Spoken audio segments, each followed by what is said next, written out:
Hi book friends, I'm Erin, and this is Erin Go Read.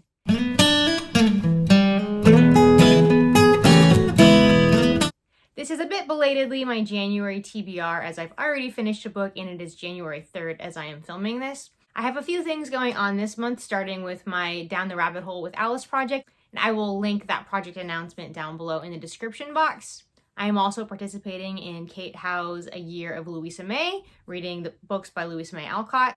I have a couple of books that I'm already in the middle of, so I'll be finishing those. There's a very chill readathon going on, the Getting Stuff Done readathon to start off 2020, just easing into the year, and there's a few prompts that are just going to be helpful for getting through some books. Also, I will be a BookTube Prize judge this year, and I believe the reading for that starts in February, so this is the last month to kind of get some stuff finished off, read some stuff that aren't necessarily 2019 releases, things that I may not have time to read as I'm reading 2019 releases for a good part of this year. I'm going to start off with the book that I've actually already finished. I listened to this on audiobook. That is Kiese Laymon's Heavy. This is a memoir written by Kiese, a black man in Mississippi. He is a college professor. His mother was a college professor, and he's also a writer. I believe primarily he's a poet, and this is his memoir. It is heavy in more ways than one. He has had great struggles with his own weight, being physically heavy and then struggling with anorexia and then going back to being heavy. He also has other ways, kind of unproductive, unhealthy ways that he has used to deal with just emotions and things that, rather than kind of processing them, he looks for other outlets for kind of not dealing with whatever is going on. And what's really interesting about this is that it's written in the second person. He writes this memoir to his mother, and it's kind of a way that he is processing, or has processed, where he is in his life, his relationship with his mother, and kind of his relationship with himself in the greater world by his experiences with his mother, his experiences in his own life and with his mother. It was really, really fascinating, and I highly recommend Heavy by Kiese Laymon. I gave this 5 stars. Then we have 2 books that I'm already in the middle of. So I had family staying with me from the day after the Christmas until New Year's Eve, and almost no reading took place during that time. So books that I had started during that time, I'm still in the middle of.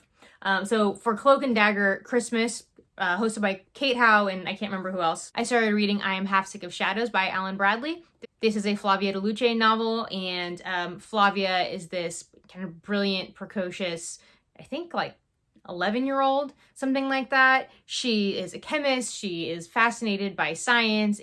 She has a great observational skill, and she just, wisdom and knowledge beyond her years, and she can't keep her nose kind of out of police business. And as always happens in a mystery series, there always tends to be a body around about. So I am about halfway through this, and kind of the body just showed up, and that's pretty par for the course for this series, where we have a pretty good introduction of whatever is happening in Flavia's life, happening in the town and her manor, the manor house where she lives, and inevitably someone is killed, someone winds up dead, and she gets herself involved in the mystery. And so in the case of this, so her mother died when she was a baby, and her mother is the owner of the house, and as often happens in like old English novels, there's an inheritance situation. So her father is like the kind of just like the caretaker for the manor home, and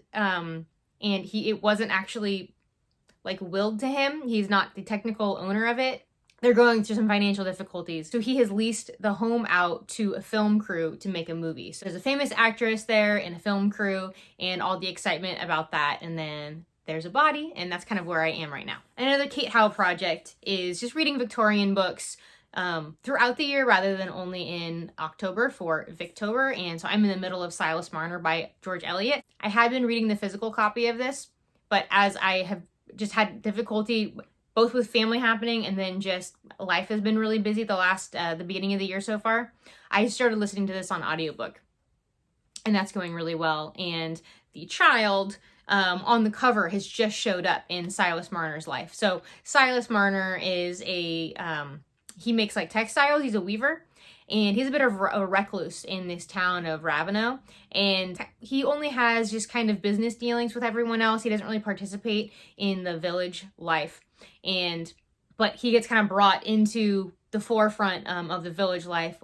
when his gold is stolen. So we see his own life and what's going on with him and his now stolen gold, and then other members of the town, including the squire and his sons, as well as a young lady, Nancy Lammeter, who has the attention of one of the squire's sons. I'm really enjoying this, and I'm happy that I was able to get it on Hoopla, the library app, so I should probably be finishing this up in the next day or two.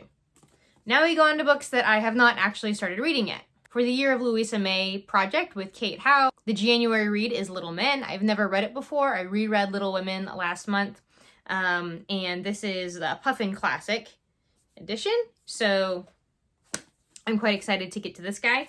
And a book that I would read just because it feels like a wintry book, and it's a book that I bought last winter and did not get to, is 5 Days of Fog by Anna Freeman. This is based on kind of actually a true period of time, I don't know, in the days of yore, whenever that was, where there was 5 days of this really intense fog in London, and there was this actual gang of women that were known, and so it's based on that. Oh, 1952 is when it happened, it says right there.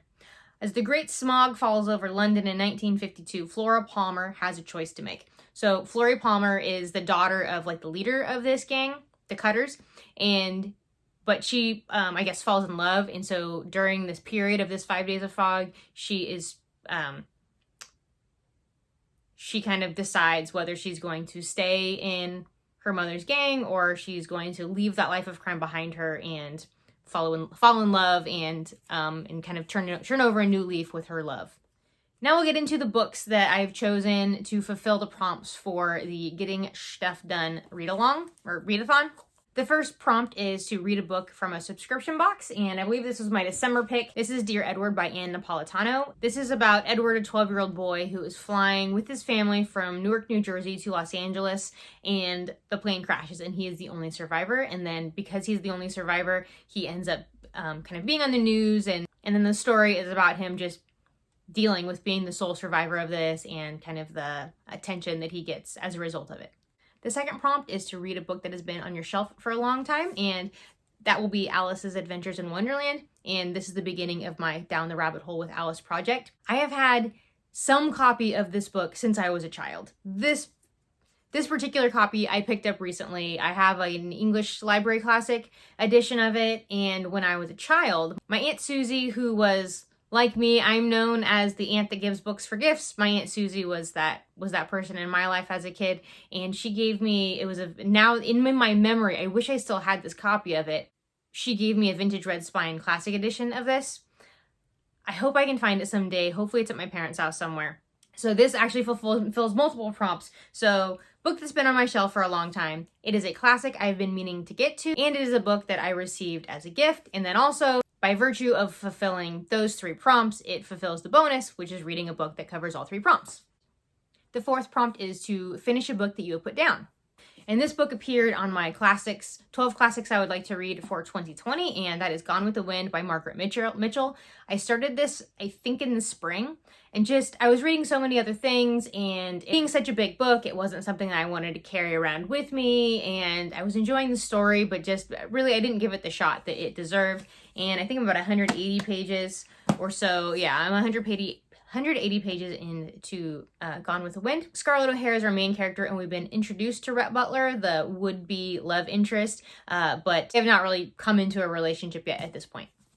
And then the fifth prompt is to start or end a series, and I'm going to read The Magician's Nephew by C.S. Lewis. This is part of the Chronicles of Narnia, book 1 in the Chronicles of Narnia.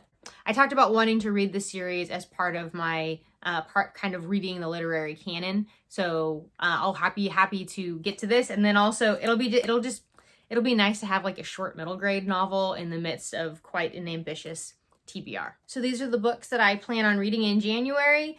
There are 9 here in total, but I've already finished one, so it's 8 books left to finish for this month. It might be a bit ambitious, but hey, goals, right? I will be using the hashtag Down the Rabbit Hole books for my Down the Rabbit Hole with Alice project. Thank you for watching. See you around the tubes.